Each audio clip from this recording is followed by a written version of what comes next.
بسم اللہ الرحمن الرحیم۔ السلام علیکم رحمۃ اللہ وبرکاتہ۔ اللہ کی رحمتیں اور برکتیں نازل ہوں ہم سب پر۔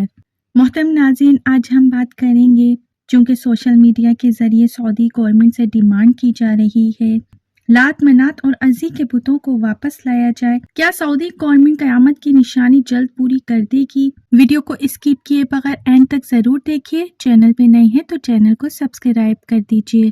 سعودی عرب میں حال ہی میں قیامت کی اہم نشانی پوری ہونے والی ہے۔ یہ اہم نشانی صحیح مسلم میں اس طرح سے موجود ہے کہ حضرت عائشہ صدیقہ رضی اللہ تعالیٰ عنہا فرماتی ہیں کہ میں نے رسول اللہ صلی اللہ علیہ وآلہ وسلم کو یہ فرماتے ہوئے سنا کہ قیامت اس وقت تک قائم نہیں ہوگی جب تک لوگوں کو لات اور عزی کی عبادت پر نہ لگا دیا جائے۔ یاد رہے کہ مشرکین مکہ مشرک تھے، نہ کہ ایک کافر، وہ بھی ایک خدا کو ہی مانتے تھے اور کعبے کا طواف بھی کرتے تھے، لیکن وہ ساتھ ہی لات منات اور عزی ان تینوں فیمیل دیویوں کی بھی عبادت کرتے تھے۔ ان کو وہ اللہ کی نشانی کہہ کر ان کو بت بنا کر ان کی عبادت کیا کرتے تھے۔ زمانہ جاہلیت میں عربوں کے سب سے بڑے بت کا نام عزی تھا۔ عزا قبل از اسلام قدیم عرب مذہب میں 3 سردار دیویوں میں سے ایک تھی اور اس کی پوجا بطور اللہ کی بیٹی کے کی جاتی تھی۔ زمانہ جاہلیت میں اللہ کی 3 بیٹیاں عزا، لات اور منات تصور کی جاتی تھیں۔ سورہ نجم میں اللہ تعالیٰ نے ڈوبتے ہوئے ستارے کی قسم کھا کر ارشاد فرمایا کہ نبی کریم صلی اللہ علیہ وآلہ وسلم نہ بہکے ہیں اور نہ صحیح عقیدہ اور صراط مستقیم سے بھٹکے۔ آپ صلی اللہ علیہ وآلہ وسلم جو کچھ فرماتے ہیں اللہ کی وحی کے مطابق ارشاد فرماتے ہیں۔ آپ صلی اللہ علیہ وآلہ وسلم پر وحی لانے والے جبریل امین بڑے طاقتور، نہایت سمجھدار، باصلاحیت اور بہت ہی خوبصورت ہیں۔ آپ نے اسے اس کی اصل حالت میں 2 مرتبہ دیکھا، دوسری مرتبہ سدرۃ المنتہا کے پاس 2 کمانوں سے بھی زیادہ قریب تر دیکھا۔ نہ آپ صلی اللہ علیہ وآلہ وسلم کی آنکھ چندیائی اور نہ ہی آپ نے ادھر ادھر دیکھا۔ وہاں آپ صلی اللہ علیہ وآلہ وسلم نے اپنی رب کی نشانیوں کو براہ راست دیکھا اور واپس آ کر منوعن بیان فرمایا، جس کا مرکزی نقطہ یہ ہے کہ اللہ کے ساتھ کسی کو شریک نہ کیا جائے، لیکن اس کے باوجود اے اہل مکہ، تم لات، عزی اور منات کی عبادت کرتے ہو۔ ظلم کی یہ حد ہے کہ تم اپنے لیے بیٹے پسند کرتے ہو اور اللہ کے لیے بیٹیاں قرار دیتے ہو۔ حقیقت یہ ہے کہ تم نے اپنے معبودوں کے نام لات، منات اور عزی رکھ لیے ہیں۔ اس کی تمہارے اور تمہارے آباء و اجداد کے پاس کوئی دلیل نہیں، محض اپنے خیالات اور جذبات کی پیروی کرتے ہو، حالانکہ تمہارے رب کی طرف سے اس کی توحید کے اثبات اور بتوں کی تردید کے لیے واضح دلائل آ چکے ہیں۔ لات لفظ اللہ کی ثانیت یعنی مؤنث ہے۔ یہ بت طائف میں رکھا گیا تھا۔ اہل طائف اور دوسرے مشرکین کو اس کے ساتھ اتنی عقیدت تھی، جب ابرہہ نے بیت اللہ پر حملہ کیا تو طائف والوں نے لات کے دربار کو بچانے کے لیے ابرہہ کی مدد کی۔ وہ لوگ اس بت کے سامنے رکوع، سجود اور نذر و نیاز پیش کرتے تھے۔ اللہ کے رسول صلی اللہ علیہ وآلہ وسلم نے مکہ اور حنین فتح کرنے کے بعد طائف کا محاصرہ کیا تو طائف والوں نے 1 مہینے تک اپنا دفاع کیا۔ نبی کریم صلی اللہ علیہ وآلہ وسلم نے محسوس کیا کہ طائف کے لوگ تھک چکے ہیں، مگر اپنی ضد کی بنا پر ہتھیار پھینکنے اور مسلمان ہونے کے لیے تیار نہیں۔ اللہ تعالیٰ انہیں ہدایت دے تاکہ یہ خود ہی میرے پاس آ جائیں۔ آپ صلی اللہ علیہ وآلہ وسلم کی دعا کا اثر تھا کہ تھوڑی ہی مدت بعد طائف کا وہ سردار جس نے آپ پر پتھراؤ کرایا تھا، بھاری بھرکم وفد لے کر مدینہ میں حاضر ہوا۔ اس کا نام ابد یا لیل تھا۔ اس نے آپ صلی اللہ علیہ وآلہ وسلم کے ساتھ مذاکرات کیے اور اسلام لانے کے لیے شرط رکھی کہ لات کو یوں کا توں ہی رہنے دیا جائے۔ آپ صلی اللہ علیہ وآلہ وسلم نے یہ شرط قبول نہ کی۔ سردار عبدالیلیل نے کہا کہ کم از کم اسے 6 مہینے تک رہنے دیا جائے۔ آپ صلی اللہ علیہ وآلہ وسلم نے اس بات کو بھی قبول نہ کیا۔ بالآخر اس نے یہ درخواست کی کہ ہمارے پاس جانے کے بعد اس کو مسمار کرنے کے لیے آدمی بھیجیں۔ آپ صلی اللہ علیہ وآلہ وسلم نے یہ شرط قبول فرما لی۔ جب آپ صلی اللہ علیہ وآلہ وسلم نے کچھ صحابہ کو طائف بھیجا تو لات کی عمارت کو گرانے لگے تو مجاوروں نے کہا کہ خبردار آگے نہ بڑھنا، ہماری دیوی تمہیں تباہ کر دے گی۔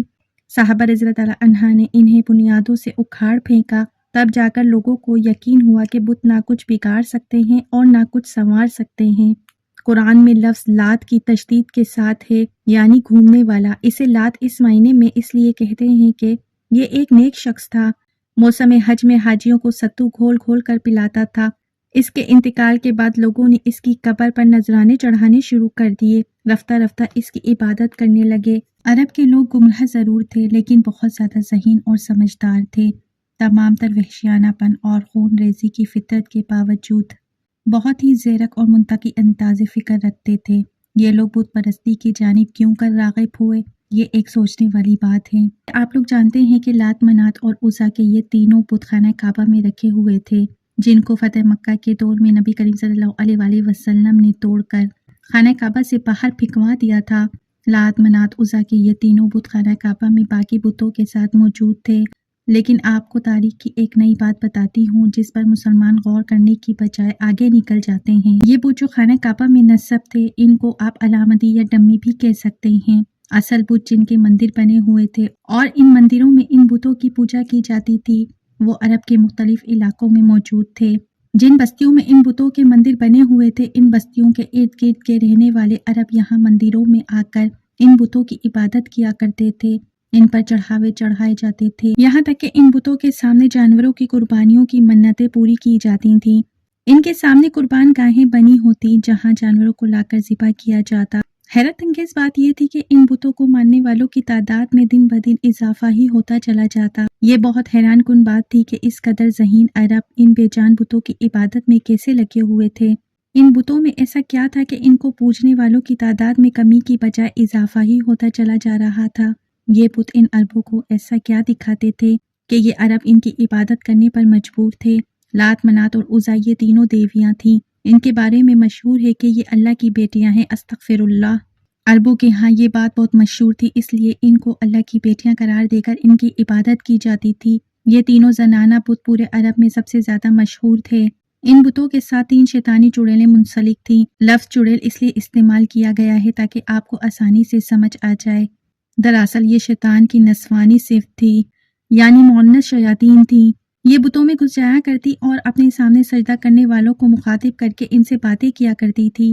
کیونکہ یہ شیاطین جنات تھیں، اس لیے ان لوگوں کو جب ان کے ناموں سے پکارتی اور ان کے مسائل پر باتیں کرتی تو وہ سننے والے اپنے ذاتی مسائل جن سے صرف وہ خود آگاہ ہوتے، پریشان ہو جاتے اور سوچنے لگتے کہ یہ بت واقعی نعوذ باللہ خدا کی بیٹیوں کے ہی بت ہوں گے۔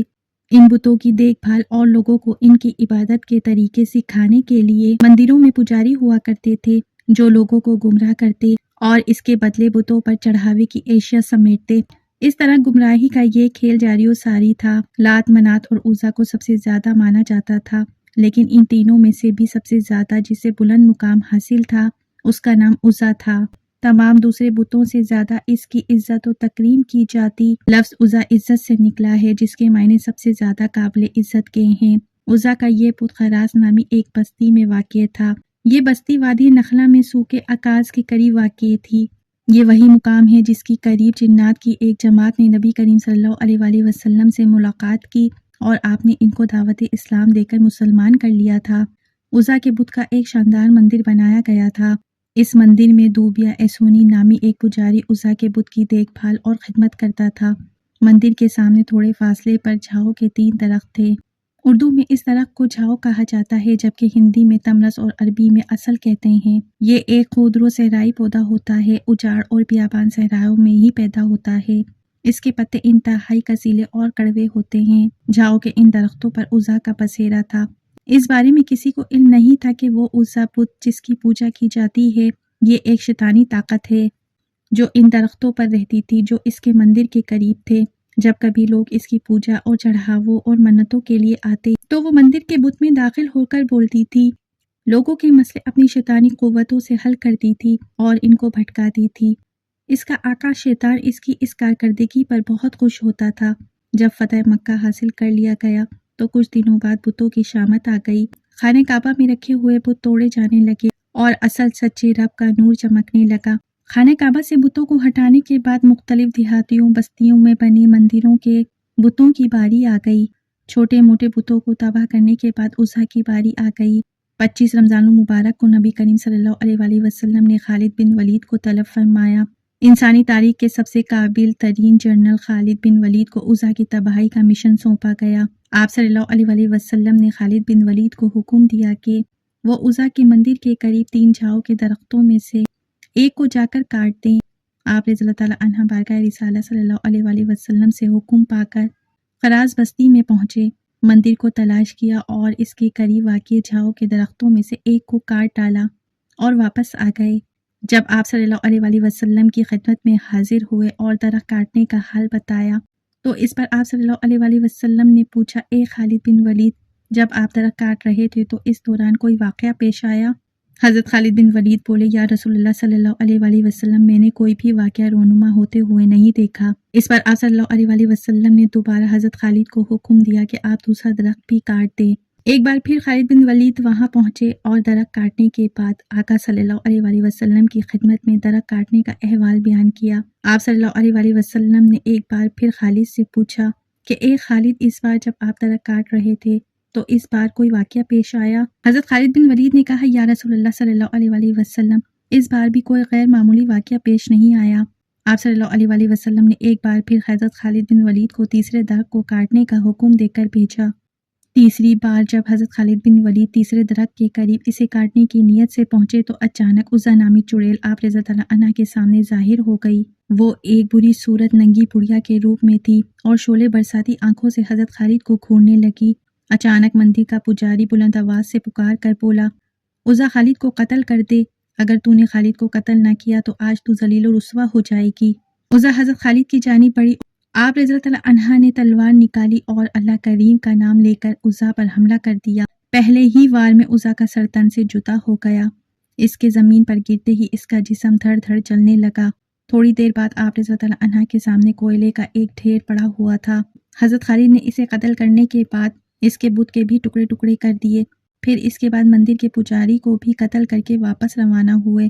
آپ رضی اللہ عنہ نے سارا قصہ حضور اکرم صلی اللہ علیہ وسلم کے گوش گزار کیا۔ اس پر آپ صلی اللہ علیہ وسلم نے فرمایا، یہ عزا تھی، اب یہ ہمیشہ کے لیے ختم ہو گئی ہے، اس کی دوبارہ اب پوجا نہیں ہوگی، اور یوں صدیوں تک پوجی جانے والی شیاطینی طاقت کا خاتمہ ہو گیا، اور اب پھر ان بتوں کو سعودی عرب میں دوبارہ لائے جانے کی بات کی جا رہی ہے، جو کہ ہم مسلموں کے لیے بہت فکر والی بات ہے۔ محترم ناظرین، آج سوشل میڈیا کے ذریعے سعودیہ گورنمنٹ سے ڈیمانڈ کی جا رہی ہے کہ لات، منات اور عزا کے بتوں کو واپس لایا جائے، لیکن آج سعودی عرب کے اندر بدلتا ہوا لبرل قسم کی چینجنگ یہ بتا رہی ہے کہ سعودی عرب نے ان سب کی شروعات بھی کر دی ہے۔ کیا سعودی گورنمنٹ بہت جلد قیامت کی یہ نشانی پوری کر دے گی؟ کیونکہ بہت کچھ پہلے بھی ایسا ہو چکا ہے جس کو مد نظر رکھتے ہوئے یہ کہہ سکتے ہیں کہ یہ بھی ان کے لیے کوئی بڑی بات نہیں۔ اللہ تعالیٰ رحم کرے سعودی عرب کے حکمرانوں پر اور ان کو ہدایت عطا کرے تاکہ وہ اللہ کے عذاب سے بچ سکیں۔ کیا یہ بت جو حضور اکرم صلی اللہ علیہ وسلم نے خالد بن ولید کے ذریعے ٹکڑے ٹکڑے کرا دیے تھے دوبارہ وہیں سجائے جائیں گے؟ ناظرین، یہ بہت فکر والی بات ہے۔ کیا یہ والی قیامت کی نشانی بہت جلد پوری ہونے والی ہے؟ ناظرین، کمنٹ باکس میں اپنی رائے کا اظہار ضرور کریں۔ کیا سعودی گورنمنٹ قیامت کی یہ نشانی پوری کر دے گی؟ اللہ تعالیٰ ہمارے ایمان کو سلامت رکھے، اللہ تعالیٰ ہمارے ایمان کی حفاظت کرے۔